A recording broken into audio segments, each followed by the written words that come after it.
నమస్తే, నేను Vamshi. Welcome to News Chips. పాకిస్తాన్లో లాక్డౌన్ విధించారు. ఎందుకు ఏంటి అనేది నేను మీకు ఇప్పుడు చెప్పే ప్రయత్నం చేస్తాను. జైల్లో ఉన్న పాకిస్తాన్ మాజీ ప్రధాని పీటీఐ పార్టీ అధినేత ఇమ్రాన్ ఖాన్ను విడుదల చేయాలంటూ ఆయన మద్దతుదారులు నిరసనలకు సిద్ధమయ్యారు. ఈ నేపథ్యంలో భద్రత దృష్ట్యా రాజధాని ఇస్లామాబాద్లో లాక్డౌన్ విధించారట. ఇక పాకిస్తాన్లో భారీ నిరసనలకు తెహ్రీక్-ఏ-ఇన్సాఫ్ పీటీఐ పార్టీ నేతలు పిలుపునిచ్చారు. మాజీ ప్రధాని ఆ పార్టీ అధినేత ఇమ్రాన్ ఖాన్ను జైలు నుంచి విడుదల చేయాలని ప్రధానంగా వారు డిమాండ్ చేస్తున్నారు. మద్దతుదారులు రాజధాని నగరంలో నిరసనలు చేపట్టేందుకు సిద్ధమయ్యారు. ఈ నేపథ్యంలోనే ఇస్లామాబాద్లో భద్రత దృష్ట్యా లాక్డౌన్ విధించారు. పలు కేసుల్లో ఆరోపణలు ఎదుర్కొంటున్న ఇమ్రాన్ ఖాన్ జైల్లో ఉన్న సంగతి తెలిసిందే. ట్రంప్ గెలిచిన తర్వాత, అంటే అమెరికా పగ్గాలు ట్రంప్ చేపట్టబోతున్న తర్వాత ఇమ్రాన్ ఖాన్ విడుదలవుతారు అనే వార్త అయితే ఎక్కువగా హల్చల్ చేస్తుంది. ఇమ్రాన్ ఖాన్తో ట్రంప్కు మంచి సంబంధాలే ఉన్నాయి. ఖచ్చితంగా ట్రంప్ ఇమ్రాన్ ఖాన్ను బయటకు తీసుకొస్తారనే వాదన అయితే వినిపిస్తుంది. దీంతో ఒక్కసారిగా పాకిస్తాన్లో పరిణామాలు మారిపోతూ ఉన్నాయి.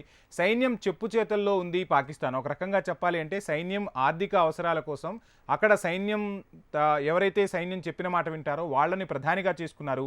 ఒక రకంగా చెప్పాలంటే గతంలో జరిగిన ఎన్నికల్లో ఇమ్రాన్ ఖాన్ విజయం సాధించారు. ఒక రకంగా ప్రజలు ఇమ్రాన్ ఖాన్కే మద్దతు తెలిపినప్పటికీ అక్కడ సైన్యం ప్రజలను అణిచివేసింది, ప్రజాస్వామ్యాన్ని అపహాస్యం చేసింది.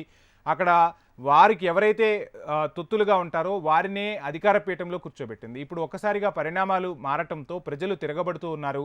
దాంతోనే వాళ్ళు సైన్యం చెప్పు చేతల్లోకి వెళ్ళిపోయి సైన్యం చివరకు ఇస్లామాబాద్లో లాక్డౌన్ విధించే పరిస్థితులు వచ్చాయి. ఇక ప్రవేశ ద్వారాల దగ్గర నిరసనలకు రావాలంటూ ఇమ్రాన్ సహాయకుడు ఖైబర్ పుంఖ్వా ముఖ్యమంత్రి అలీ అమీన్ పుజా పిలుపునిచ్చారు. డిమాండ్లు నెరవేర్చే వరకు అక్కడే ఉంటామని కూడా శపథం చేశారు. ఇక ఇమ్రాన్ ఖాన్తో సహా పీటీఐ నేతలందరినీ విడుదల చేయడంతో పాటు ఎన్నికల్లో అవకతవకలు జరిగాయంటూ ఆరోపిస్తూ ప్రభుత్వ నేతలంతా రాజీనామా చేయాలని కూడా డిమాండ్లు పెద్ద ఎత్తున పాకిస్తాన్లో వినిపిస్తున్నాయి. ఈ నిరసనల నేపథ్యంలో పోలీసు యంత్రాంగం అప్రమత్తమైంది. నిరసనకారులను ఎక్కడికక్కడ అడ్డుకునేందుకు రాజధానికి వెళ్లే మార్గాలను కూడా బ్లాక్ చేశారు. సమావేశాలపై పూర్తిగా నిషేధం విధించారు.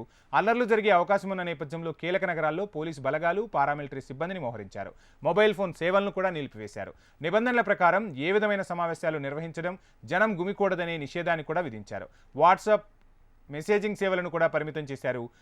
ఇక ఈ విషయాలన్నీ కూడా అక్కడి పోలీసులే చెప్తున్నారు. గతేడాది అఖదీరి ట్రస్ట్ కేసులో ఇమ్రాన్ ఖాన్ను పోలీసులు అరెస్ట్ చేశారు. ఆయన పార్టీ కార్యకర్తలు దేశవ్యాప్తంగా నిరసనలకు దిగారు. వివిధ ప్రభుత్వ కార్యాలయాలపై దాడులకు కూడా తెగబడ్డారు. ప్రభుత్వ ఆస్తులను ధ్వంసం చేసిన సంగతి కూడా తెలిసిందే.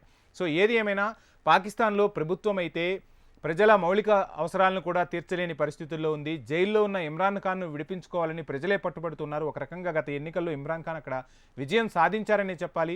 ఒకసారిగా అంతర్జాతీయ పరిణామాలు కూడా మారుతుండడంతో ఇమ్రాన్ ఖాన్ జైలు నుంచి బయటకు రావడం, పాకిస్తాన్లో శరవేగంగా రాజకీయ పరిణామాలు మారే పరిస్థితులు అయితే కనిపిస్తున్నాయి. లేకుంటే పాకిస్తాన్ మరొక తాలిబాన్గా మారే అవకాశాలు అయితే స్పష్టంగా కనిపిస్తున్నాయి. ఇది వాటి news tips. Please subscribe HM TV.